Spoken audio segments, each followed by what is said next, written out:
Move your body left, right, underneath, won't lie. We can do it tonight. You're all I want, you're all I want. তো hello friends, welcome to my channel technical Raju চ্যানেলের সকলকে স্বাগত জানাই। আজকের এই ভিডিওতে দেখাবার চেষ্টা করব কিভাবে একটি স্টিল ফটো দিয়ে ফানি ভিডিও তৈরি করতে পারবেন। সো ভিডিওটা শেষ পর্যন্ত দেখুন, ভিডিওটাতে একটি লাইক করে দেবেন, আর আমাদের চ্যানেলে প্রথমবার এসে থাকলে অবশ্যই সাবস্ক্রাইব করে পাশে থাকা বেল আইকনটি অন করে দেবেন। চলুন ভিডিওটি শুরু করা যায়। সো ফ্রেন্ডস, এর জন্য একটি অ্যাপ্লিকেশান ডাউনলোড করতে হবে। আমি ভিডিও শেষে দেখিয়ে দেব কিভাবে ডাউনলোড করবেন। সো অ্যাপসটি ওপেন করার পর এরকমই একটা ইন্টারফেস শো করবে। ওকে, তো এরপর দেখুন এখানে অ্যালাউ লেখা আছে, অ্যালাউয়ের উপর ক্লিক করে দেবেন। সো এরপর আপনার ফোনের ইন্টারনেটটা অন করবেন। ওকে, ইন্টারনেটটা অন রাখবেন। এরপর গেট স্টার্ট লেখা আছে, সিম্পলি এটার উপর ক্লিক করবেন। সো এটার উপর ক্লিক করার পর আপনার সামনে ফ্রন্ট ক্যামেরাটা ওপেন হয়ে যাবে। সাইডে দেখুন গ্যালারির অপশন রয়েছে, এখানে ক্লিক করবেন। এরপর অ্যালাউয়ের উপর ক্লিক করে দেবেন। ওকে, তো তাহলে আপনাদের সামনে গ্যালারিটি ওপেন হয়ে যাবে।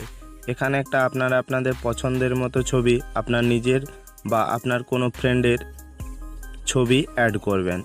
সেখানে আমি একটা আমার ছবি অ্যাড করে দিচ্ছি। ওকে, তো এইভাবে জুম করে শুধু ফেসটা রাখবেন। ওকে, শুধু ফেসটা রাখবেন। এরপর উপরে দেখুন ক্রপ আছে, ক্রপের উপরে ক্লিক করবেন। ক্লিক করার পর নিচে দেখুন লেখা আছে স্টার্ট লিপ স্ক্যানিং, সিম্পলি এটার উপর ক্লিক করে দেবেন। ওকে, তো তাহলে আপনাদের সামনে এরকম একটা ইন্টারফেস শো করবে। সো এখানে দেখুন অনেকগুলি মিউজিক অ্যান্ড সং রয়েছে।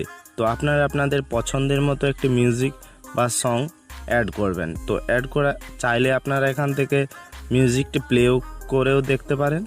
ওকে, তো এরপর এখানে দেখুন ডাব্লিউ লেখা আছে, ডাব্লিউ লেখার উপর একবার ক্লিক করবেন। তো ক্লিক করার পর কিছুক্ষণ ওয়েট করে নেবেন। ওকে, সো এখানে যদি কোনো অ্যাড আসে তাহলে অ্যাডটা পুরোটা দেখে নেবেন। দেখার পর উপরে ক্রস চিহ্ন আছে, ক্রস চিহ্নের উপর ক্লিক করে দেবেন। এরপর আবার কিছুক্ষণ ওয়েট করবেন। সো ওয়েট করার পর দেখুন আমার ভিডিওটা মেকিং হয়ে গেছে, ফানি ভিডিওটা আমার মেকিং হয়ে গেছে। ওকে, তো এরপর আমরা সেভ করব। সেভ করার জন্য এখানে দেখুন সেভ লেখা আছে, এই সেভ লেখার উপর একবার ক্লিক করে দেব। ওকে, তাহলে এটা আমার সেভ হয়ে যাবে গ্যালারিতে।